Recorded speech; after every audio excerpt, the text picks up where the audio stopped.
Today we're gonna do a super fun ombre cheat glitter tumbler. If you're new here, my name is Allison and I teach you how to make tumblers and how to make them confidently. So if you like this video, make sure you are subscribed and let's go ahead and get started. First, we should talk about what is a cheat glitter. When someone says cheat glitter, what they're talking about is a white opal translucent glitter. It is a white glitter, but you can also see through it. And it also will have different colors that it will reflect. So different opal glitters will have different hues and a range of colors that it will reflect in the light. Some of them have like a purple and gold or a blue or a green or a rainbow, right? Whatever it's gonna reflect depends on that opal glitter. But the purpose of using a cheat glitter is that you can paint a design on your tumbler. Whether that's an ombre like we're gonna do here today or a multicolored base, it's going to allow you to transform the glitter that you put on it from white to picking up whatever color is underneath it. So if you put an opal glitter over a purple base, it's gonna look like a purple glitter.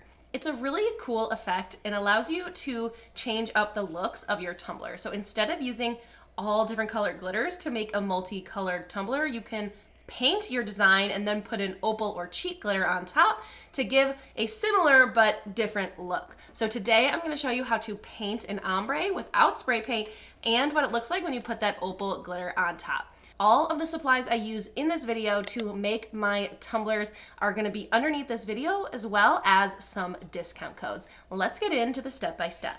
As always, start by prepping your tumbler. I was first trying to just do the white over this beige because I had already had this beige, but I figured out that it was just, I needed white underneath and I needed to do a couple of coats of white. So I ended up doing 2 coats of universal white to get that solid white coverage before I went into the ombre stage. So I did 2 coats of universal white, let each coat dry for 4 hours, and then I went in to do my ombre. I am using the CrystaLac Universal White mixed with the red pigment, so I can make my own pink paint. You only need 1 tiny drop of the red into the Universal White to get a nice, pretty pink. When it comes time to actually do the ombre, I do recommend pulling your paints out and just having a separate little spot for them so you don't contaminate them.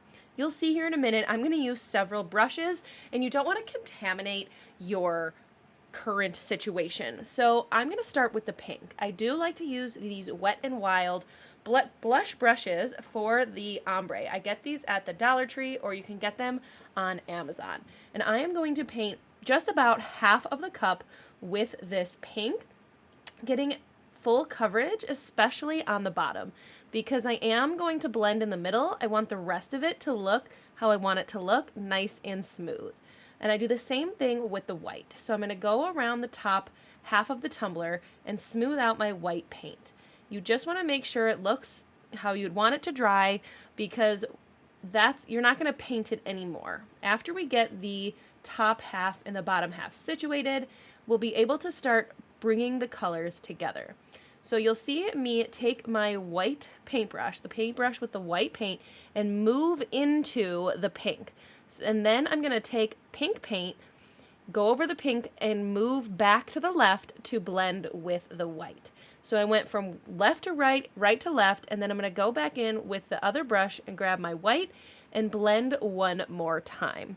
It takes practice, but usually those 3 steps are good enough to get this fully combined. You may need to go in with other colors more than once, but let it dry for 4 hours. Because I'm using a white and a very light pink, I have 2 very light colors, so I'm going to do a second coat. If you're doing darker colors or maybe using the Flippin' Awesome paints, you may be fine with just 1.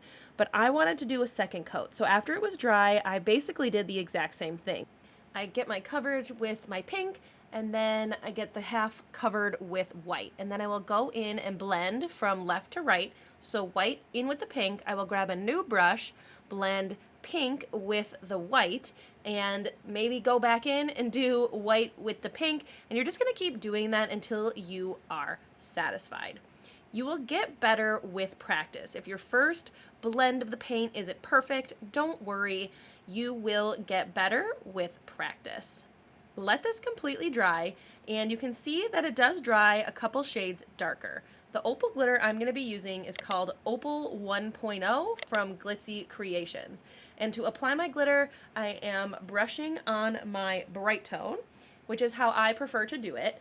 I find that I get consistent results and only need one coat of glitter when I use Brite tone, but you can use glitter glue if that works better for you. When you work with the opal glitters, you really want to try to get it down to just one coat, because if you have to do more than one coat, you're going to lose some of the color that you can see through the more coats that you have. So try really hard to get it down with one coat.